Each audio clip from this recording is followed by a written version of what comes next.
Shalom, salam jumpa dalam renungan harian kita Rabu 8 Februari 2023, pekan biasa kelima. Saudara-saudari yang dicintai Tuhan, hari ini kita akan melanjutkan bacaan kitab, bacaan pertama tentang kisah penciptaan.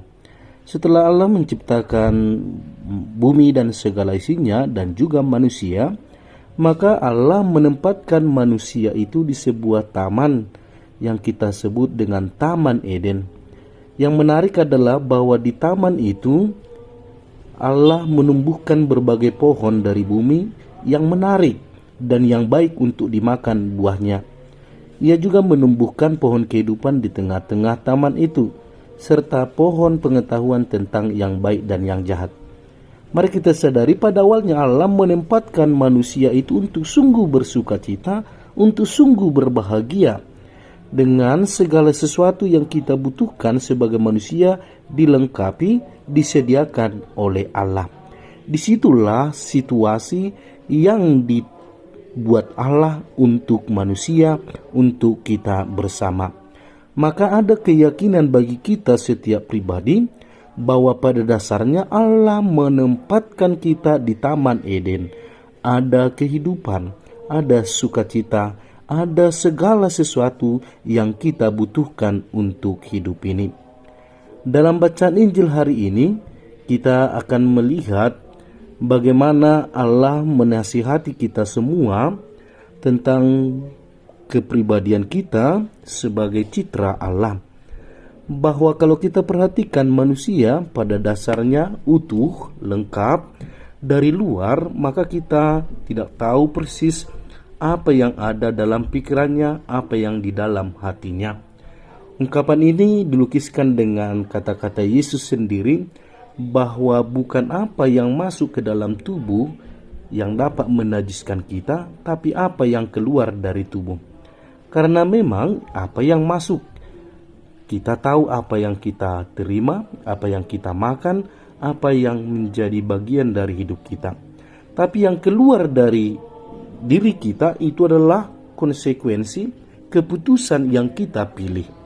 Maka kualitas kita sebagai pribadi ditentukan dari apa yang tercermin, apa yang keluar dari pribadi kita atau dari hidup kita.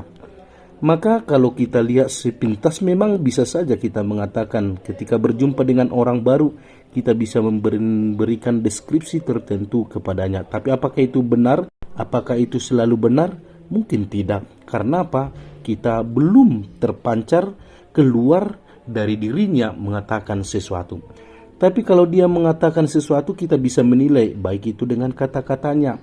Kita juga bisa menilai apa yang melatar belakangi dia menyampaikan sesuatu dan seterusnya. Maka dalam konteks ini kita bisa memahami, maka kualitas pribadi kita bukan ditentukan apa yang kita terima, tetapi itu bisa saja membantu kita untuk menunjukkan kualitas kita. Tapi yang lebih penting adalah bagaimana kita mengimplementasikannya dalam hidup sehari-hari. Contoh yang konkret barangkali ya kita sebagai katakanlah anak-anak kita para pelajar. Mereka belajar, maka apa yang mereka terima pada umumnya sama. Tetapi mengapa menjadi berbeda untuk setiap orang atas pengetahuan yang dia terima? Karena sekali lagi ini soal bagaimana dia mengaplikasikannya, mengeluarkannya dari dirinya dalam praktek hidup sehari-hari. Saudara-saudari yang dicintai Tuhan, hal yang sama kalau kita berbicara soal najis, berarti kita juga bisa mengatakan bahwa segala sesuatu yang diciptakan Allah yang ada di dunia ini bisa kita makan. Karena sekali lagi bukan yang masuk yang menajiskan, tapi apa yang keluar dari diri kita. Maka saudara-saudariku yang terkasih, melalui bacaan hari ini ada beberapa hal permenungan bagi kita. Pertama, bagaimana kita sungguh menyadari kehendak Allah sejak dari awal atas manusia, yakni menempatkan kita di Taman Eden, di taman kehidupan, di taman di mana kita bisa menerima, mengalami segala sesuatu untuk kebaikan hidup kita. Yang kedua, kita juga jangan cenderung untuk menyalahkan apa yang ada dari luar diri kita, tapi mari kita lebih refleksi atas apa yang keluar dari diri kita.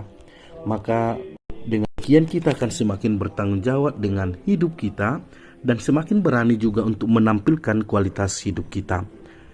Apa yang keluar dari mulut kita, apa yang tercermin dari hidup kita sehari-hari, itulah ungkapan iman kita dan perwujudan sempurna sebagai citra Allah. Mari semakin mempertanggungjawabkan bahwa kita ini adalah citra Allah melalui pikiran, perkataan, dan juga perbuatan kita. Shalom, Tuhan memberkati. Amin.